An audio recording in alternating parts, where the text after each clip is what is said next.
thoughtful ideas and suggestions for guests and topics. Great events, programs, and faculty. All the countries and listening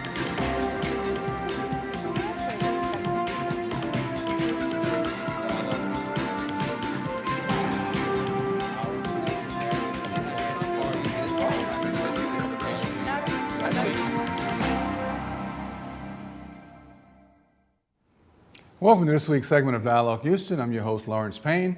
To our regular viewing audience, welcome. To those joining us perhaps for the first time here for HCC's TV Dialogue Houston, we can be found now every Tuesday and Thursday at 6 a.m. and again at 6 p.m., Saturday afternoons at 3 p.m. Always in the top of the hour, let me thank you for your thoughtful calls, emails, and text messages concerning previous shows that we've aired here on HCC's TV Dialogue Houston, but particularly your great ideas for topics, guests, and subjects to be aired on upcoming segments of Dialogue Houston, because after all, this is your public affairs, community affairs show here on HCC TV, proudly celebrating its 25th anniversary, about to go into our 26th year. I want to thank you very much for your support over the years. We look forward to you joining us as we go forward. In 2020, we have a great lineup. It is also the 50th anniversary coming up in 2020 of HCC. So we are celebrating the 5th anniversary, looking back to some historical things and people, and looking forward at the same time as for the great future and the great job and service that the college has for us here in the future. It's going to be important to look at that journey because so many things are changing in the great diversity of Houston and understanding how to live and work and thrive and grow together in a pluralistic society. To that end, I have a great pleasure of featuring on this segment of Dialogue Houston a wonderful organization who has now for 40 years been involved in this mission, in this vision of bringing and to create connected leadership, to join and strengthen diverse leaders to serve the common good, and to do it in a way that allows this wonderful diversity of thoughts and ideas and perspectives and opinions and viewpoints and the diversity to grow and mushroom, to understand what it means to live and work in a pluralistic society, how we should all work together and get along. And I'm talking about none other than the wonderful American Leadership Forum, started 40 years ago right here in Houston by our own wonderful Joseph Jaworski, the founder of the American Leadership Forum. And the forum is built on the idea of servant leadership. And Jaworski, in forming ALF, took this wonderful phrase from Robert Greenleaf, who's also the father of servant leadership. You can Google Robert Greenleaf or Google servant leadership, and Greenleaf will come up with a whole page. But this is what Jaworski had to say about Greenleaf and servant leadership. The moment I saw the word servant as leader, they had an enormous impact on me. The very notion of servant leadership was absolutely stunning to me, and I couldn't put it out of my mind. It was as if someone had suddenly cleansed my lens of perception, enabling me to understand what I've been struggling with for so long. At the same time, it was as if a memory of long ago had been reawakened in me and what I was called to do. Well, that's a wonderful quote about servant leadership, which led him to actually begin the formation of the American Leadership Forum. With me today is the person who's leading and guiding the premier leadership organization here in Houston, American Leadership Forum, our good friend Dan Snare, who's the president of the American Leadership Forum Houston Gulf Coast chapter. Dan, a pleasure to have you here. Welcome. Thank you, Larry. It's great to be here. Really great to have you with us. And let me just get this out of the way because I've said it before, everybody knows. Yes, I'm a proud graduate of the American Leadership Forum, Class 11, the best class ever. Now I've got that out of the way, so now we can go forward and have our conversation. Tell us, Dan, because ALF, known as his moniker, ALF, the short version, the American Leadership Forum, is doing so much wonderful things in this community.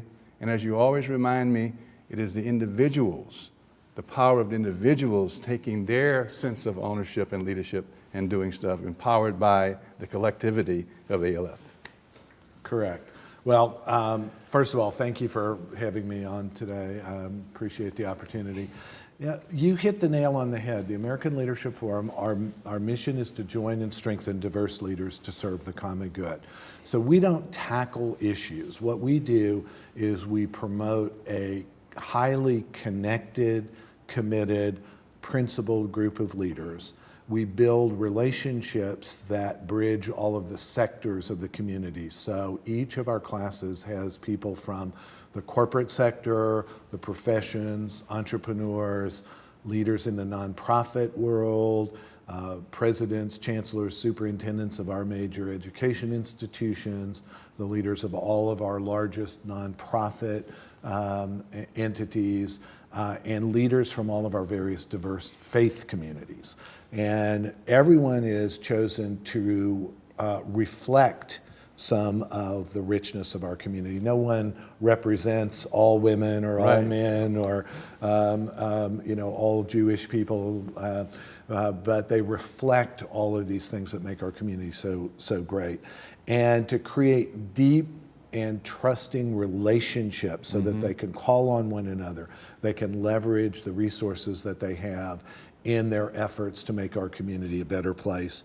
And then we teach specific ways of interacting around dialogue and really understanding our differences and how they can be leveraged to make us stronger and help us make better decisions by having all points of view involved in the conversation. And then they go on to do better work on the boards and commissions that they serve on in their jobs. Many major nonprofit entities in Houston were created by individuals as a result of the inspiration they received in their ALF class and their experience, supported by their classmates, supported by other ALF senior fellows. And many of the major initiatives in our civic life, the people who made them happen attribute the skills and the relationships they developed in ALF to help them overcome the obstacles to get a public defender's office established here in Harris County, to establish the specialty courts that we have, the drug courts, the women's courts, and the examples are countless. Well, I want to go back to something you said in the very beginning, because in my experience and in working with ALF graduates and senior fellows, the hallmark of what you said is the relationships that are built, nurtured, and maintained on mutual trust and respect, because nothing happens without trust. Nobody does anything to or for people they do not trust. Correct. And the trust has been a big piece of it, that you can call up, because you have that relationship, you can call up a fellow, senior fellow, and ask that person, I need your help to do X, Y, and Z. And most of the time they will say yes, because that's just part of you knowing them, they knowing you. You develop over time, and it's really over time, not a relationship you just nurtured and began a month ago. It's nurtured over time, these relationships that allow people to get things done collectively. Absolutely. And we do that through our classes that spend 19 full days together. And these are some of the busiest leaders in Houston that make the space, make the time to create and build these relationships and to learn these skills and to develop that level of trust that you're talking about. And as a result of that, our larger pool of over 1,400 senior fellows, they understand that you may not have been in my ALF class, but you made this commitment because you care about this community, you opened yourself up to other leaders, you were vulnerable with them, you allowed them to be vulnerable with you, and all of that. So the commonality of the experience. We know you've had the same experience. There's an ethos that we have within the network that if you get a call from a senior fellow, you take the call, you return the call, you do what you can to help them because they will be using that relationship to call on you to do something that they believe will make our community a better place. And it makes a big difference. It does. Makes a big difference. It cuts down, as one senior fellow said, it cuts down on all the having to explain. Right. You don't have to go into a lot of the internet. Right. We've gone to a common experience. We know why you're calling. We understand the context. Just give me the text, and we can figure out what we need to do. That really helps move the ball a lot quicker and a lot farther than normal. You don't have to have a lot of meetings, a lot of discussion many times. Okay, well, what do we need to do? And whom do we need to get in the room together to make the decision to get more input, and we move forward. Absolutely. Our number one core value of our 5 core values is the primacy of relationship. Because as you say, people do things with and for other people who they trust, who they respect, who they know have the best interests of the community at heart.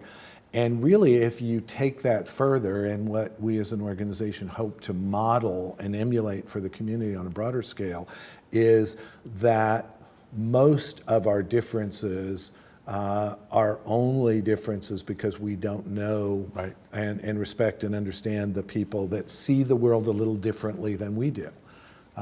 Good people see the world very, very differently. But when you take the time to build the relationship and the understanding and the trust, then you can have productive conversations about suspending our own certainties, being curious to understand the experience and perspective of others, and to try to find the common ground. Right. And where we can build things that will serve our whole community well, that will meet most of your needs, most of my needs, not all, but that will really be best for all of us going And forward. it's a commitment and accountability to each other. It's a Correct. commitment to and accountability to and for and from each other. Because the hallmark to me has always been time spent with another human being. It's eyeball to eyeball, it's face to face, it's conversation, it's dialogue. It's really getting to see and know that person, even the simple little things of hearing the tonality, inflection change in their voice, there's the change of facial expressions. It's all of that that can only be done face to face. Correct. We spend a lot of time in ALFers, and they tease us about it, about having breakfasts together or lunch together, one-on-ones, 2 or 3, because it's something about breaking bread together when you have the time to really spend getting to know each other and doing it in a way that allows, as you said, not only our vulnerabilities to come out, but also who we are at different levels of who we are.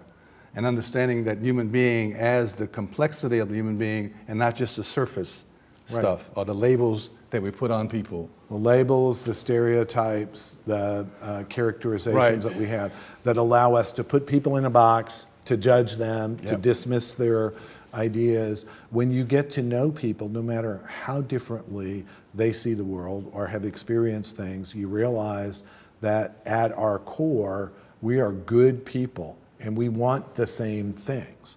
Most of our social and political issues, if we stop talking about the tactics and the buzzwords and start talking about what is it that we would all like to see, it's a safe community, it's a prosperous community, it's an equitable community. Everybody wants the same things. And when we realize we have shared goals, we can then change the conversation about how you understand how to get there and how I understand. Tell us how and why and where you can check out ALF, because we're out of time. So how did you get hold of you and get hold of ALF and want to learn more about it and maybe become part of it? How do we do that? Well, you can go to our website at www.alfhouston.org.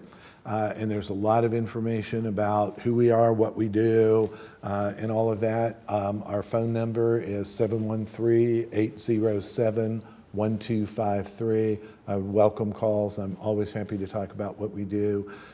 And make the connections, because most of your viewers probably know many ALF senior fellows. They just don't know that they're ALF senior fellows, and that's how you get connected. We got to get out of here. Thank you, Larry. Thank you, Dan, very much. The second part of the show continues this discussion about ALF. We're going to take a small pause and break. We're going to be joined by 2 senior fellows of ALF who have gone through this wonderful process we call study circles. And they're going to tell us about study circles and what they've gained and learned through the process of study circles. It is part of this deeper dive that Dan was talking about earlier as we bring people together for dialogue across different spectrums of life and experiences to begin to talk about our commonality and what we have in common to create the common good that's for the larger community may benefit from our collective work and action together. We're going to take a small pause and break. We'll be right back. Please join us.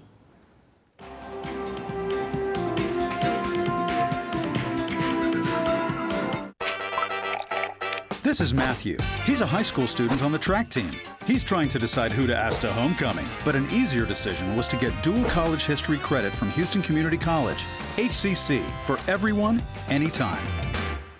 I don't know an industry today that doesn't rely on some amount of coding to run their business. Coding is the 21st century equivalent of the English language. And our particular flavor of this is the iOS Coding and Design School. And Apple's been very supportive and in fact joined with us to roll out the start of this Swift programming initiative. So it's a great opportunity to combine creativity with science and technology, contributing to this app economy. Meet Bethel. She has a passion for fashion and a need to succeed. So she's going for 2 associate's degrees at Houston Community College, fashion design and merchandising. HCC, for everyone, anytime.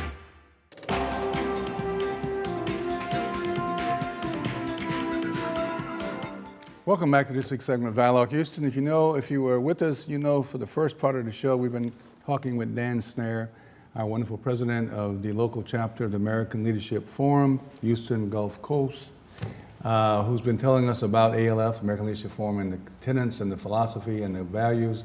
And the thing that grounds ALF is in the relationship of dialogue and developing dialogue with other human beings. We have embarked on a wonderful journey in ALF, something to do with called study circles. And I have 2 wonderful guests who are both graduates of the American Leadership Forum. I'm sure they're going to tell you which class they are and that it was the best class ever. But before we get to that, let me just tell you who they are. They're Joanne Burbridge, who is the Vice President of Sunnyside Community Redevelopment Organization, and Randy Petersen, who is the Executive Vice President, Midstream Energy Group, Cadence Bank. I got it all out and I got it right. Welcome to both of you. It is great to have you here. And before we dive into this whole idea of doing study circles with a group like ALF and the senior fellows is almost a natural, because the whole process of the ALF is about dialogue, right? Right. But to dive a little deeper with the dialogue structure of the study circles, in this case looking at issues around political issues. I'm saying political issues because as soon as I say politics, people go that way. But looking at the issues of politics and how we, in a very diverse community and society, with a myriad of perspectives, opinions, and viewpoints, et cetera, must learn to work together to find common ground and move forward. And you two, representing that process and representing the groups that you were part of, have done such a great job of pulling these individuals together and having this kind of dialogue. So we're really here just to have you share with us your experience of what that was like. So welcome, both to Joanne and to Randy. So tell us, how was it? What was it? Because you were actually one of the leaders of the group. How was it? I was in the core group, and so I was very thrilled at the results of that. And it was a humbling experience for me. Humbling in that I had to suspend my judgment. I had to think about the greater good and to listen. It's a lot of active listening in ALF. That's one of the training skills that we received. So I was able to participate in that, and then asked to be a facilitator for the second cohort. And so I just completed that. And I got to be part of it for a little while of that cohort group, and I'll share my experience also. But I want to turn to Randy, because Randy, I heard your group really was, y'all got into it. Y'all got into some wonderful dialogue and discussion, but you did it with great respect to the other person, but you got deep in the weeds. We did, and I think to lever off of some of the comments, being a good listener is everything, and so when you're talking about or discussing politics, that's very edgy in today's world, and so for us, respecting the other person across from you, listening to their point of view, which can be completely different than yours, and trying to find middle ground or trying to understand that is very healthy. And so I think I walked away, it helped shape some of the way I think about things. I hope that I had the same impact on others. I know we all shared, in a way that I think we all walked out of the room more enlightened and able to communicate on touchy, edgy issues. Right. And then the big part of that, the ability to have the time in a safe, nurturing, crucible environment to basically understand that all of life is just stories along the journey. So time to tell people's stories and to have the listening ear to listen fully to the stories, because we all are from different backgrounds, different experiences, but we all have stories. And the commonality in those stories is what makes us who we are when we come together. Right. Yeah, you know, I think that, and that's the reality when you get to sit across from so many different people, that, and especially in Houston, we're such a melting pot, right? Right, yep. And so the stories are pretty incredible, and you would never ever begin to think, a certain way somebody else yeah. does, but you can get Yeah. to a common place on discussing certain points. May not agree on everything. Right. So. And some of those stories are much different than you could have ever imagined. The experiences are much deeper. Some of them very profound, a lot of pain and suffering and growth process in that. But you never would know that looking at the person. But on the surface, you can automatically look at the surface and you all got opinions for them. But when they tell those stories and that whole history and background of where they've come from to where they are now and how they got there and their thinking, it's fascinating. We had that in the group that we were in. Yes. One particular story with it. You know, Larry, Dan mentioned the fact about trust and creating that trusting environment. And that's what I found with the political circle. We came together. It was a volunteer initiative. And we came together trusting one another. We had that one-year experience through ALF programming.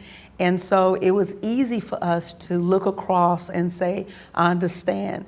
And you know, we were able to tell our story, as you mentioned, we have our 7-minute story, and to focus on how we are able to focus on our political identity. And it was emotional. It was. But it was also the reality that we assume so much going into these things. Right. And particularly if you've been around the person but never really have gotten to know the person, you pick up little tidbits about the person from other people. Well, those are just little tidbits. That's not who they are. That's not the totality and sum of who they are. And you probably saw them in an environment that maybe was a tense environment for that moment that you made some kind of inference from that. That's not really, again, who they are. Right. And so to get, as you were saying, Randy, to the ability to I just want to probe a little deeper. Can I ask you a follow-up question? Can I just want to get to know you? Yeah. Well, and that's an interesting point, because you walk, as everybody walks in the room, for the people that don't know each other, Right. you've already made certain assumptions before anybody's opened their mouth, and then it's incredible that you might say, or you might have thought, well, this person's going to come with this certain perspective, and it's completely different. Right. Nothing you would have ever Right. expected. And one of the things that struck me about one of the individuals in our group, they're a talker, right? They always talk. They didn't talk. They came to sit and listen. In fact, to get them to talk, it took a while for them to even start talking, because they made a conscious effort. I'm here to sit and listen and learn first, which I thought was excellent. To include you. Yeah, me too. That includes me. So let's talk about the study circles. Now we've done it. We're doing the evaluations, because ALF is great about evaluations. So are we going to continue the process, we think? I would like to think so. Around different topics and subjects? Yeah, I'd like to think so. Yeah, I think our group was definitely going down that path of Okay. continuing Okay. dialogue. And this is a personal commitment, so Yes. ALF has kind of modeled the way. We can kind of pick it up now and carry it on. It may be some individuals from this group and that group that can say they're going to continue, and they get together and continue it. But I think the study circle has such a great opportunity to just keep replicating itself and developing more little study circles all around among the, what did Dan say, 1,400 now graduates of ALF, little pockets here and there. I'm also a firm believer, Larry, that as we leave those study groups, that as we touch others, whether it's our families, our friends, our other associates, that we rub off on others. Yes. And Yeah, good that's way a to put big it. deal. Yeah. And I think that's very healthy. This has been very helpful for me as a community organizer. I was able to take a lot of the skills that I learned in the political circle back to the community and engaging them and looking at things differently. So it has been very helpful. And you know, and we keep saying this about diversity and pluralism and the growth of the city and the demographic shifts and changes, but that's true across the country. What Houston is going through, every part of the rest of the country is going through. And when you have, 320 million people in the United States who are different as they can be in every definition, 28 million Texans, 6 million here in Houston, you have such a variety. And I don't know why everybody's always surprised we don't see the world the same way, experience the world the same way. Yeah. With that many people, with that richness of history, experience, and backgrounds, it's going to be different. Yeah. And it's funny, to your point of Houston so diverse relative to other cities have the same Right. things. I think Houston, as diverse as it is, as large as it is, has done really well. Yes, we we have. still have our issues and challenges, but relative to other large cities, other communities, I Yep. think we've shown very well. I think ALF has had a big impact Yes. on that over 40 years. Right, right. And as I keep telling Dan, a cadre of senior fellows or graduates, 1,400, that's a sizable number of folk to do something. Yeah. You can do something with that. And I know it's individuals doing it together collectively with their fellow ALFers and not ALF doing it under the banner of ALF. I get that. Took me a while to get that, but I got that. But still, even under that scenario, there's a lot that can be done yet. And they have done. Dan pointed out some great examples of ALFers getting together and creating not only nonprofits, but creating change in the criminal justice system and the court systems and all of that. But I think there's so much more in all of those arenas that can be done, should be done, that need to be done. Yeah. And maybe the study circle way is a way to get people to look at the issues and kind of understand where I may want to get more deeply involved. Yes. So we'll see. So what's next? What's the next steps? So I think, relative to our groups. Relative yeah. to study circles going forward? Yeah, So, I think it's just solidifying and moving Okay. forward. Well, let And, me, and we have a continuation. Our core group have already met on several occasions, and so we're going to keep it going. all right. Well, thank you much for being Thank here. Unfortunately, we're out of you. time. It goes too Yeah. quickly. We're going to follow, though, the rest of the study circles as we go forward. All right. And quickly, since ALF, you got to do it. Tell us your class. Criminal Justice Class 5, the best class I got to ever. get it in. 33 was the best class, is the best class. The last word, so I said in the last class. All right, we're going to get out of here. Really, we're going to be focusing going forward on core ethical values, because what we've talked about here is important to understand and put it in the context of the core ethical values which we have as a community in a pluralistic society going forward. What does that feel like, act like, talk like, move like? It's the classic thing about ethics: don't tell me you love me, just show me you love me. Use words only if necessary. So we're moving hopefully to that as we go forward around the issues of trustworthiness, respect, responsibility, fairness, caring, and what true citizenship means in a pluralistic society. Not only the I and me, which is the we and us, which is the I and me, which is our individual rights and privileges, but also the we and us, which is our common duties, obligations, responsibilities to whom? The other. To find the other increasingly in our society, someone different from me, someone that does not look like me. But that's the reality of Houston.